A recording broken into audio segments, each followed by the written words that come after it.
African creation myths.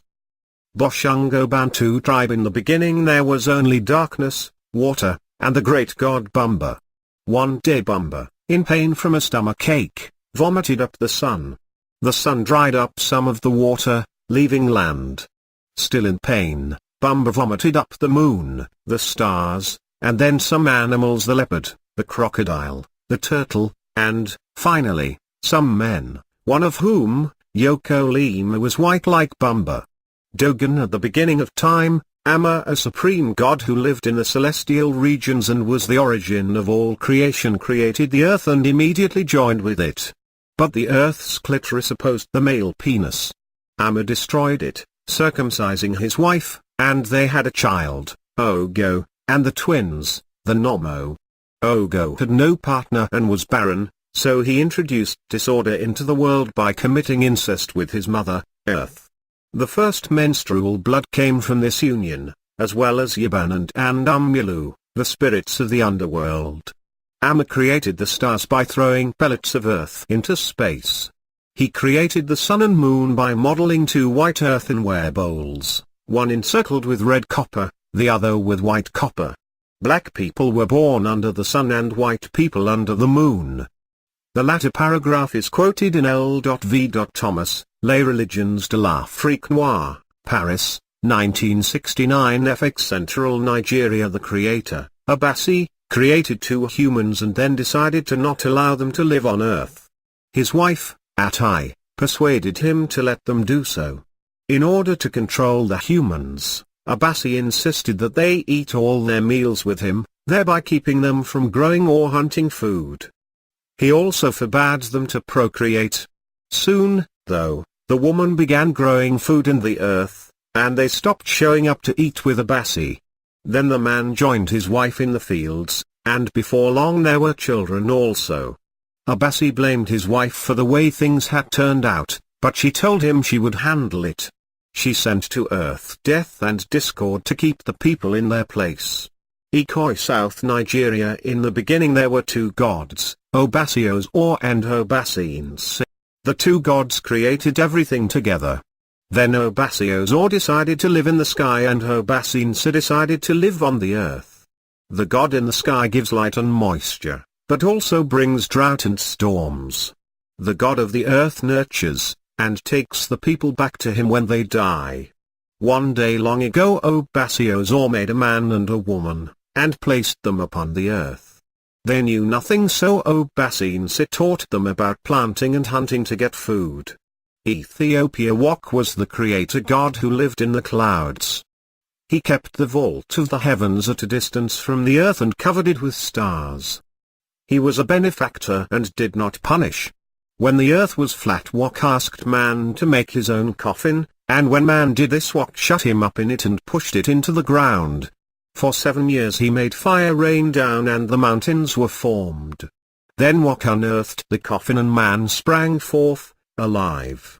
Men tired of living alone, so Wok took some of his blood, and after 4 days, the blood became a woman whom the man married. They had 30 children, but the man was ashamed of having so many, so he hid 15 of them. Wok then made those hidden children into animals and demons. Fans Bantu. In the beginning there was nothing but Nzame. This god is really 3: Nzame, Mabia, and Kwa. It was the Nzame part of the god that created the universe and the earth, and brought life to it. The 3 parts of Nzame were admiring this creation. It was decided to create a ruler for the earth.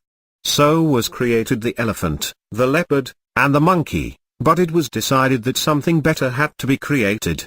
Between the 3 of them they made a new creature in their image, and called him Fam Power, and told him to rule the earth. Before long, Fam grew arrogant, he mistreated the animals and stopped worshipping Nzame. Nzame, angered, brought forth thunder and lightning and destroyed everything that was, except Fam, who had been promised immortality. Nzame, in his 3 aspects, decided to renew the earth and try again. He applied a new layer of earth to the planet, and a tree grew upon it. The tree dropped seeds which grew into more trees. Leaves that dropped from them into the water became fish, Those that dropped on land became animals.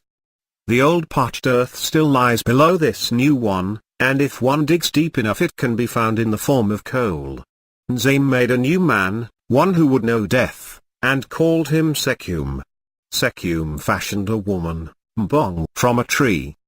These people were made with both Nul body and Nissim soul. Nissim gives life to Nul.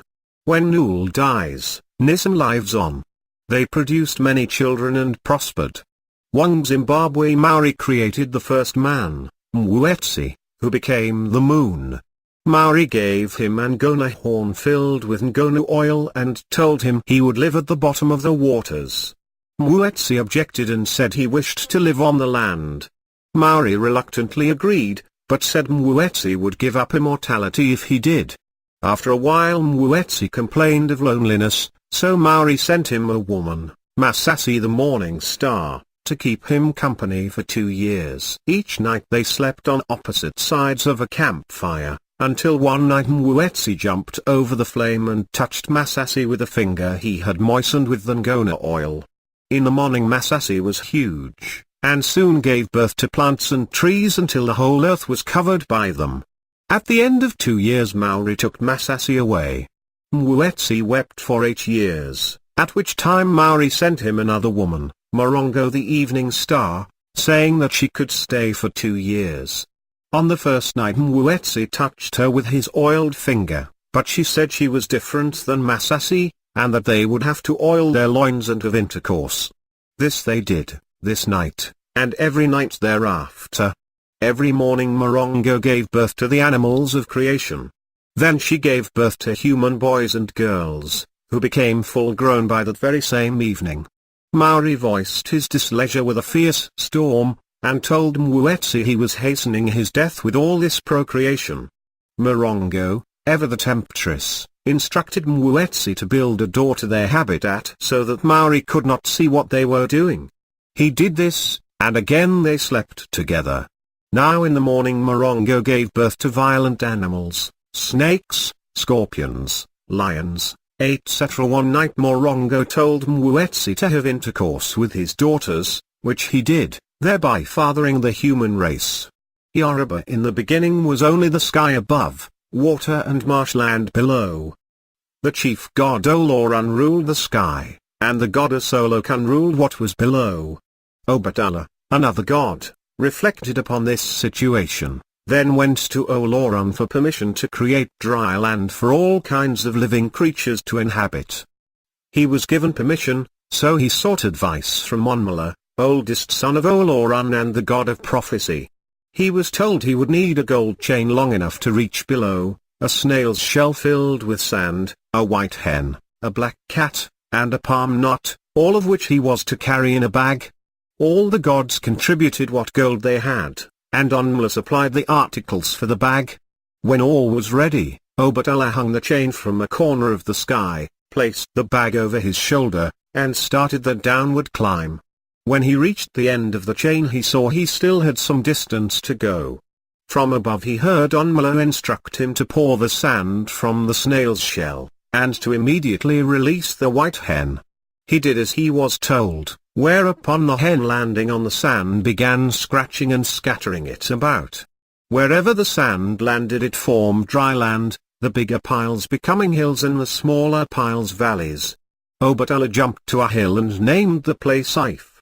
The dry land now extended as far as he could see. He dug a hole, planted the palm knot, and saw it grow to maturity in a flash. The mature palm tree dropped more palm nuts on the ground, each of which grew immediately to maturity and repeated the process. Obatala settled down with the cat for company. Many months passed, and he grew bored with his routine. He decided to create beings like himself to keep him company. He dug into the sand and soon found clay with which to mold figures like himself and started on his task, but he soon grew tired and decided to take a break. He made wine from a nearby palm tree, and drank bowl after bowl.